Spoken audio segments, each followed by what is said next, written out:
Serialization of the Zany Time Travels of Warble McGorkle, Chapter 20 of 61. Warble explains how to train your pet Pachyderm. After Warble's jets cool off a little, he continues, explaining, "That is to say, we would all have a PPA, personal Pachyderm assistant, to help us remember things, like appointments, etc. A PPA? Now that you mention it, I did hear something about the Harper Valley PPA once," Mary muses, rubbing her chin thoughtfully. Soundtrack note: play Harper Valley PTA by Jeannie C. Riley here, but perhaps in a subdued way at an unobtrusive volume. "Mary, snap out of it," Warble exhorts, snapping his fingers. "That's an equine of a decidedly different hue. The PPAs I'm talking about are pachyderms that communicate by writing messages in the air with their trunks. You, if Washington hadn't been such a no-account jerk, and prevented us all from having one, that is, would have your choice of 4 options to decode the early form of skywriting those gentle giants used. 1. Stand on your pet elephant's feet, leaning back against his kneecaps to read the message. 2. Face your wrinkly friend and learn to read backwards. 3. Face your club-footed servant and teach him, or her.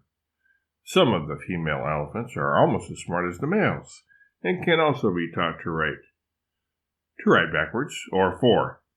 Stand on your Pinocchio-nosed slave's feet and teach it to write backwards and learn to read backwards. You can also, of course," Warble adds in a rather offhanded manner, "teach the fat slobs shorthand, or short trunk, I should say." Warble chuckles, pleased as Punch as usual with himself. "Well, I must admit it would be fun to have a pet elephant," Mary says. "Don't patronize them, Mary. These are working animals, not mere pets. Give them some respect." "It's hard not to respect an elephant, Warble," Ward says. "But although I grant you it would be fun to have such a working animal, why is it such a big deal? It seems like we've gotten along pretty well without PPAs all these centuries." "Oh, we have we?" Warble challenges, hands on hips. "If we had had PPAs all along to help us remember all of our appointments and responsibilities, many calamities would have been averted and avoided. We wouldn't have to even be here now saving the world. I could be home laying in my hammock and eating bonbons." "Calamities?" Mary Ann wonders. "Calamities would have been avoided?" "Sure," Warble asserts. "You've heard of all those people being gassed and whatnot in Nazi concentration camps? All because Hitler forgot he was part Jewish." "He was?"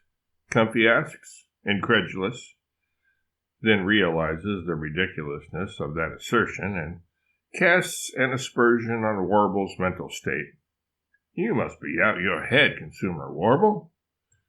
"Come on," Warble chides. "You didn't know that, Comfy? And speaking of Jews, do you know why they are always so irritable?"